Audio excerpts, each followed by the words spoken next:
Water மெலனால் வந்து அவர் வந்து பெரிய ஆள் ஆகணும், தன்னுடைய முகத்தை காட்டிக்கணும் அப்படின்லாம் கிடையாது. வினோத் வந்து 20 வருஷமாக வந்து அவர் வந்து ஃபெமிலியன் ஃபிகர் தான்.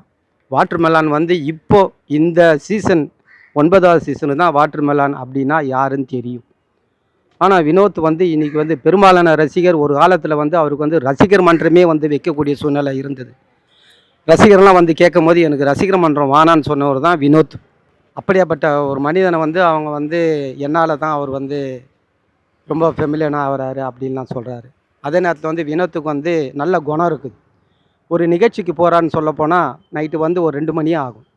2 மணி ஆனாங்கன்னா அந்த முக்கில் தான் அவர் கூட வந்து கிட்டத்தட்ட மியூசிக் வாசிச்சவங்க அத்தனை பேரும் வருவாங்க. 10 பேரும் வருவாங்க. 10 பேருக்கு தேவையான சாப்பாடு எல்லாமே அரேஞ்ச்மெண்ட் பண்ணிவிட்டு அவங்களுக்கு பேமெண்ட்டும் கொடுப்பார். பேமெண்ட்டு கொடுத்துட்டு இவருக்கு வந்து பார்க்க போனால் அந்த இவருக்கு காசு வந்து மறுநாளே இவருக்கு காசு இருக்காது. பேமெண்ட்டு வந்து எல்லாருக்குமே கொடுத்துருவார். அந்த பேமெண்ட்டு அதெல்லாம் வந்து அவர் பாக்கி வச்சுட்டு நாளைக்கு வா நாளன்னைக்கு வான்லாம் சொல்ல மாட்டார். அவர் சம்பாரித்து இது வரைக்கும் சேமித்து வச்சதெல்லாம் கிடையாது. கடன் தான் வாங்குவார். அதுவும் வட்டிக்கு தான் வாங்குவார். அந்த மாதிரி ஒரு